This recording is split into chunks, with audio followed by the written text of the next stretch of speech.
gone feral, we've got stuck into some of the best that nature has to offer, from snowy owls to bears to robotic swans to more bears. Yes, but now we're on our biggest mission yet. We're joining a team of esteemed scientists on a puffin rally around Iceland, using our photography skills to help their research. We're filming and documenting the whole thing as we take on the role of the pufferazzi.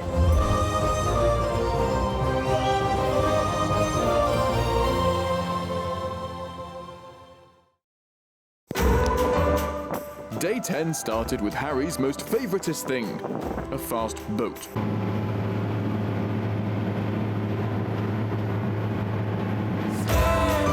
But soon enough, the island of Drangey and its cliffs decorated with the deposits of thousands of birds came into view. Drangey is located in the Skagafjordur fjord, with its cliffs rising 180 meters above the sea.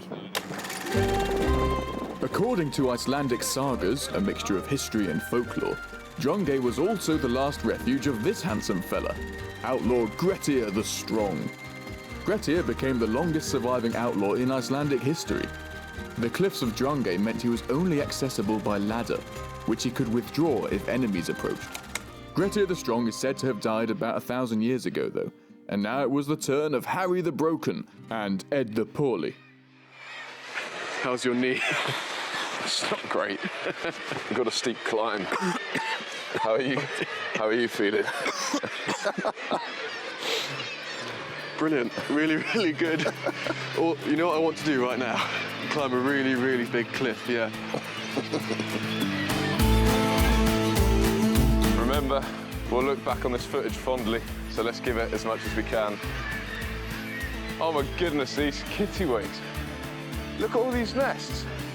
There are so many chicks on these little nodules. You ready for that ladder? That is wild. Oh. I'm struggling. You okay? I'm struggling to breathe a bit. It's not ideal, is it? Quite a way to go. Yeah, with all these bloody lenses, all this camera stuff. But we're rough, tough adventurer types, aren't we, Harry? Look at these guys.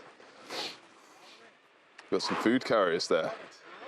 We need to push on. I know, they're waiting for us. But we need to get to the top.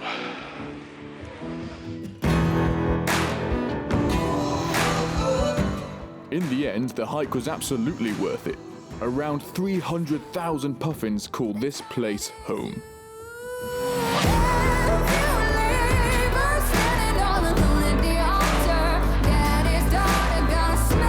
So while the researchers researched, we photographers photographed.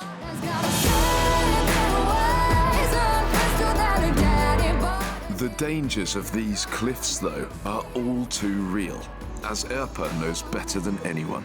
So my granddad, Jón, he was the last man here to fall to his death over there in Lambhöfði. This cliff is called that. In those days they couldn't swim, so if they would have let him go down in the sea, he could have swum a few meters over to the beach underneath here, but that wasn't optional. So what happened was that 2 of the 3 strands of the rope snapped, and they decided to haul him up. And just when he was reaching the guy on the edge, the last one broke and he fell all the way down there. And they found him a week later. And yeah, that was that story. What was he doing on the cliff? They were collecting myrrh eggs and kittiwake, I guess. So, egg collecting.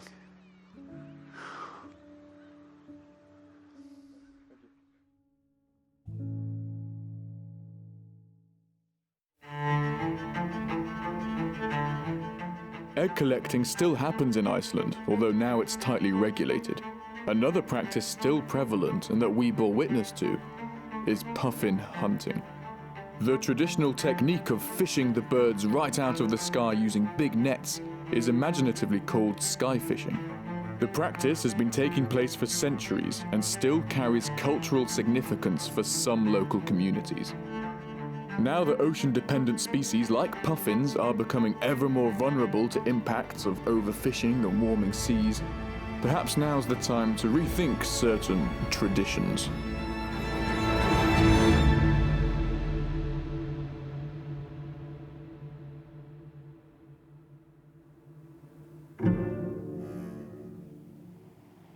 It's hard to know how to feel about that exactly. It's very easy to quickly jump to the, oh, it's barbaric, that shouldn't be done, it's terrible conclusion. But I don't think that's necessarily the correct one, because we spoke to the hunters.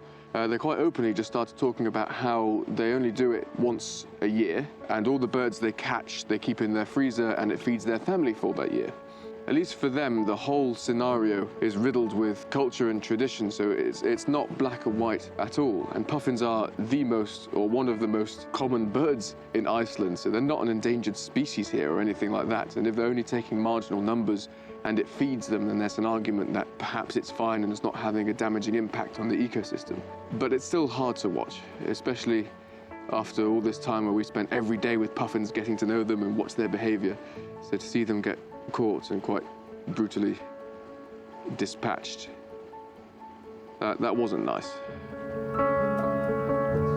I just wanted to wander over because there's a lovely stream in this fjord before I go to bed, just to show you some of the flowers here in Iceland. This is just essentially just a valley, not many trees of course, but over here some lovely willow herb. You can see the purple down here. Got some buttercups there, and then the star of the show. I think these are heath spotted orchid. There's another one there. Yeah, we're really settling in now with the team, who are just brilliant. And Ed and I have already discussed that we're going to obviously miss them quite a lot when we have to leave. I think we're here for 3 or 4 more days. Either way, it's time for bed, so I'll speak to you guys soon. Yeah, we were both a bit useless earlier, weren't we? Harry's hobbling around with a dodgy knee, and I couldn't go further than 10 meters without my chest tightening up and needing a breather. So I don't think we were the best ambassadors for British outdoor pursuits. But never mind. I give up.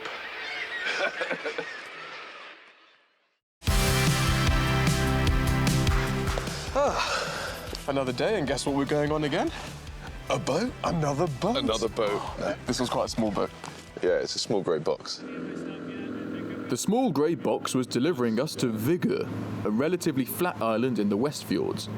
It has Iceland's only windmill, which is kind of cool, and kind of doesn't work. Once we'd hobbled up onto the island, we got cracking. The puffins weren't going to photograph themselves. Well, we hope not, otherwise we'd be out of a job. The northwest of Iceland is the only place where the researchers tend to see puffins with herring, like this. But there were still plenty of birds tucking into the good old sand eels. They really are charming, these little black and white panda-looking birds. The puffins aren't the only black and white panda-looking bird here, though. There's also a huge population of black guillemots.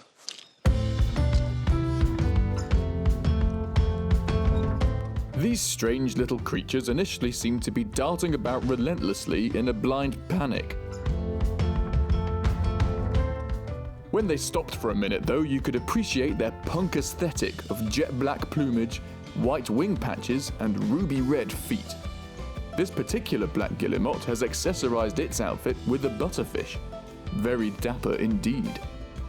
They are part of the auk family, just like puffins and razorbills, although puffins tend to prefer jazz to punk. Plenty of eider also live here. They're a large species of seafaring duck. The one family that lives here on Vigur farms the eider for their downy feathers. It's a harmless process as they collect the down that naturally molts off the birds. Further down the island, a wild herd of tourists had evolved a defense mechanism against the Arctic terns. Something we should have perhaps thought of earlier. What? Bloody hell. We had time for a quick go at the theme park. Bombs away. Oh, God. Before departing for our campsite. Wow, that was fun. En route, though, we happened upon a farm. A fish farm. Salmon farming in Iceland is fraught with controversy, which is a phrase people use in documentaries to politely say something's pretty dodgy. Practices to control fish lice, which plague the dense populations of aquatic livestock, inadvertently harm other marine life, triggering ecological imbalances in the fjords. The routine shuffling and overfeeding of fish also generates substantial pollution. And if any of the foreign salmon escape into local waters, they disrupt the local gene pool.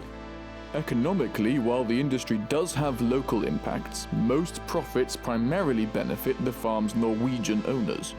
So with these environmental concerns spiced with just a sprinkling of economic colonialism, the whole thing is a bit fishy.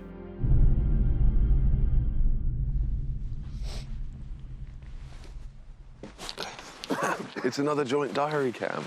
Welcome. Yay. And why are we doing the joint why are we... Bloody hell. Are you tired? I was going to say, why are we doing the joint diary cameras? Because of that, we are Because we're very tired. exhausted. We're getting quite used to what we have to do now. We know how to photograph puffins in flight. We've now photographed thousands of them. Literally thousands. So we've nailed the pace of their flight, if you like. So Exactly. it's quite easy as they come around and go... Oh, Harry has God. been an idiot. And look, trainers. What's wrong with that? Whereas I... I've gone for the appropriate footwear. They blend in. Right, Wow. any final words? Good night. The moon. Baby,